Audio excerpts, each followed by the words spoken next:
So next on the agenda is a brief training from the folks at HRSA in Washington, which they have asked us to do.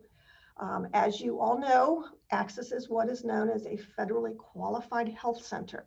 That means we get some federal support for the services we provide to the community.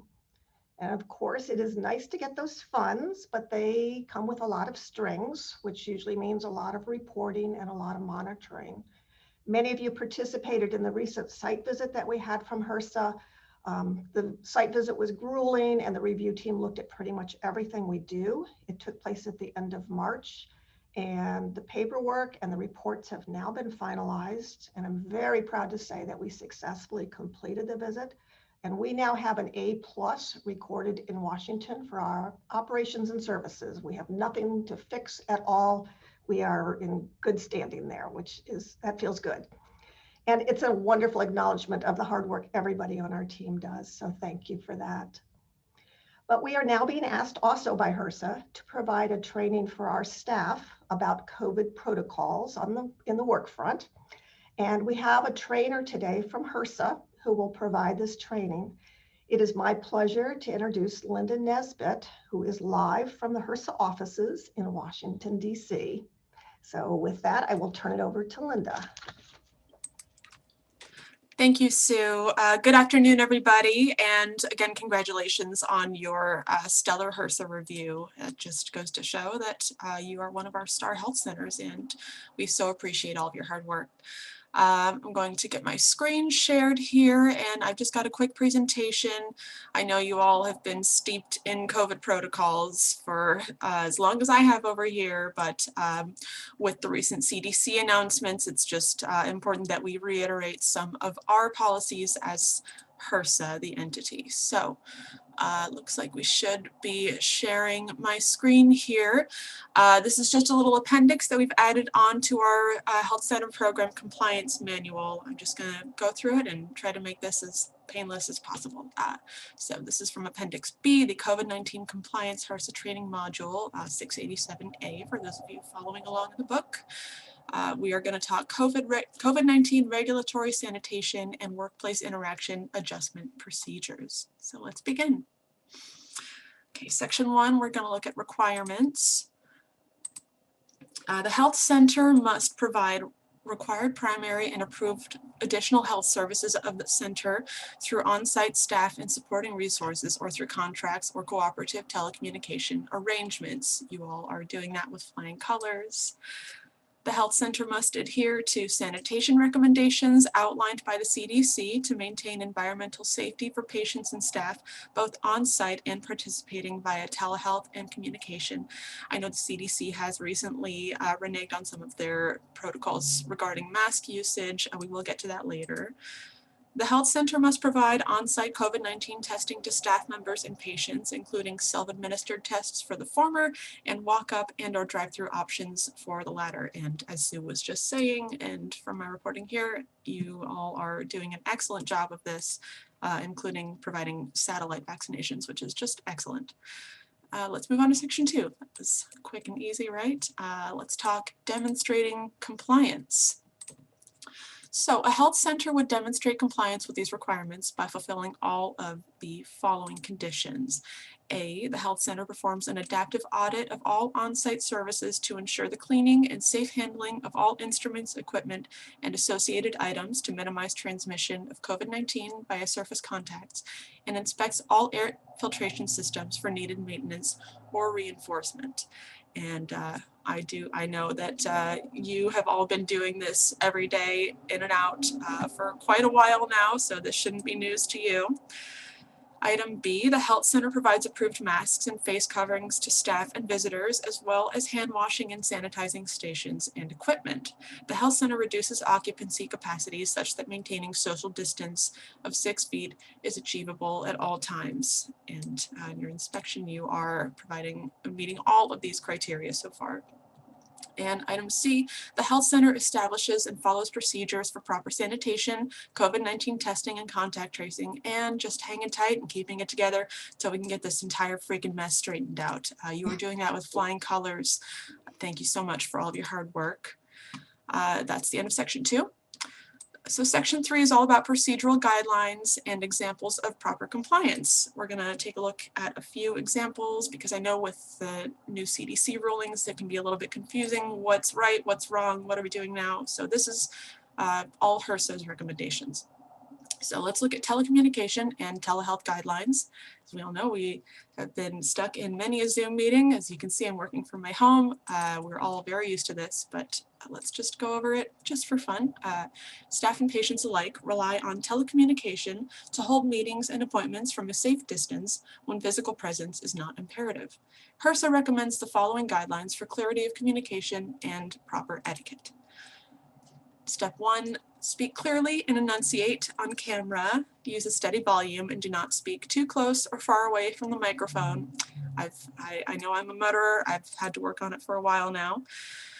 Number 2, the second recommendation, the sound of typing or other computer activities can be distracting during telecommunication calls. So if you find yourself fidgeting or becoming distracted, try occupying your hands with a small and obtrusive item like a stress ball or a pay stub to remind you that you're going to get paid for all this. There is money in your future for putting up with all of these Zoom meetings. Step 3. Please take ample notes. It's very helpful to clarify communication when staff members filter out some of the less pertinent thoughts into a handy journal to revisit later.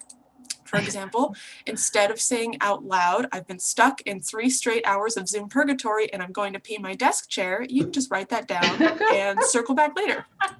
Oh, that's good.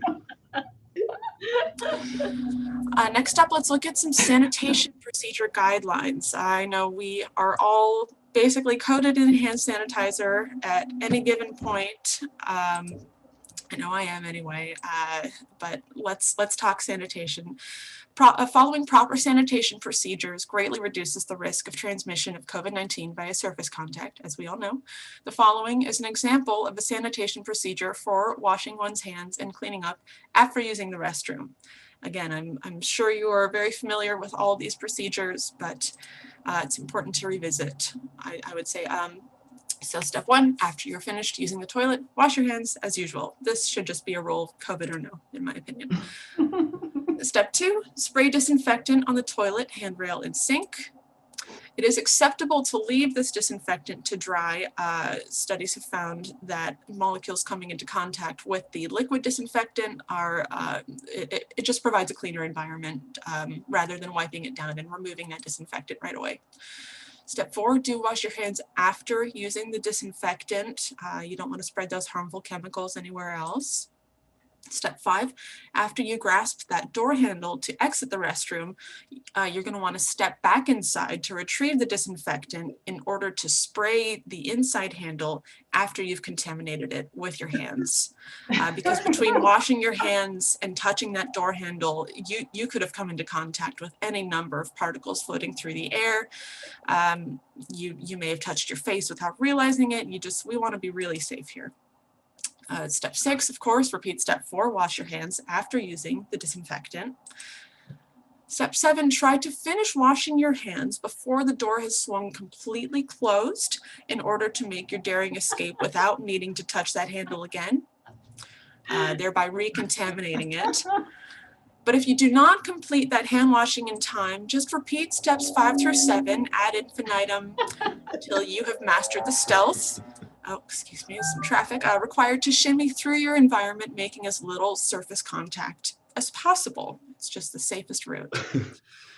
Step 9, once you have achieved this capability, please go ahead and fill out Form 16B. You can find that on our website and mail it to HRSA's head office at 5600 Fishers Lane. There's our address.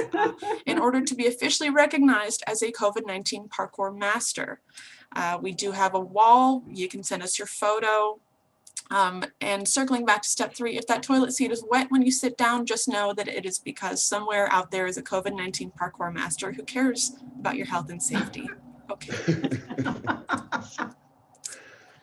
Let's talk social distancing. I know we've all been doing a lot of that. I've barely left my house in an entire year. I don't know about you all, but let's just revisit. I know some of you are moving back into an office environment. So maintaining a social distance of 6 feet or more helps to stop the spread of airborne COVID-19 particles, especially when paired with proper mask and face covering usage, which we will revisit later in the training. The following is an example of how to practice social distancing in a busy office environment, such as a hallway, something we've never really had to think about before. Step 1, do notice how many people are in the hallway when you enter it. Consider whether there's enough room for everyone to maintain at least 6 feet of distance at all times. If you determine that there is sufficient room for everyone in the hallway to maintain social distance, proceed with caution towards your destination. Keep your head on a swivel though. Step 3, do hold out an arm to approximate a little less than half the distance you should have between you and other people. And everyone else in the hallway should also have their arms held out as well, just to maintain that safe bubble. But if you do, make sure you are not brushing fingertips with anyone, even by accident, or you will both be sent home for the day, just for safety. Don't come back for a couple of weeks after that. Eye contact is basically skin contact. So if your eyes meet those of anyone else, please visit the eye wash station and wear your protective eyewear for the rest of the day. In fact, just try not to go anywhere at all, ever. Just stay as far away as possible from all other people. Move to the woods, burn your credit cards, change your name, just live off the land, grow some food, you know, build a generator. And please do continue to wear your mask this whole time, though. Never take the mask off. I should be wearing mine right now, in fact. All right. Now, there are unfortunately always going to be a few people who are resistant to adhere to these guidelines. So it is part of all of our jobs to ensure that everyone is following all these safety guidelines just to maintain a safe environment. The Health Center demonstrates compliance with HRSA requirements by enforcing the use of hand washing, sanitation procedures, social distancing, and face masks or coverings worn properly on penalty of HRSA recommended public shaming. The following are approved forms of public shaming. The first one, just your classic stink eye in response to a nasal and or oral exposure. A health center staff member shall develop the skill to deliver in the presence of deliberately visible nostrils and or an uncovered mouth a devastating indictment via the use of a well-focused and wrathful eye. You can also throw in a raised eyebrow if the offender does not receive the message on first attempt. I'm sure some of you are already very skilled in this area, but it's a great technique to practice. You can use it at the grocery store even. Method number 2, sanitizer cloud deployment in the case of unwashed hands. A health center staff member may, upon sight of a fellow worker neglecting to wash their hands or sanitize the surface, create a fog of sanitizer via the use of spray bottles or, in extreme cases, an exterminator's tent. You're going to want to exit the building completely, never look back. And of course, the third technique is protective barrier deployment in only the most dire of situations in which an offender is repeatedly caught flouting these rules and methods. 1 and 2 prove ineffective. HRSA recommends wrapping the entire building in saran wrap and taking a mental health day. Or maybe a mental health year, whatever you need, you know, just get out of there. And this concludes our presentation. If there are any questions, please do direct them to Sue Compton and Valerie Jonas because this was their idea. Thank you all so much for putting up with this training. I know you've been through a lot, but remember that HRSA does require that you keep kicking butt out there. Thank you very much. Oh my gosh, best HRSA training ever. As you all may have figured out, Linda Nesbit is a comedian who is definitely the best HRSA trainer ever. And just a little disclaimer here, she is not in fact employed by HRSA and has no affiliation whatsoever. But we thought we all could use a laugh. So thank you so much, Miss Nesbit. That was extraordinary. Thank you so much for the opportunity. Enjoy the rest of your meeting, folks. Thanks. Bye.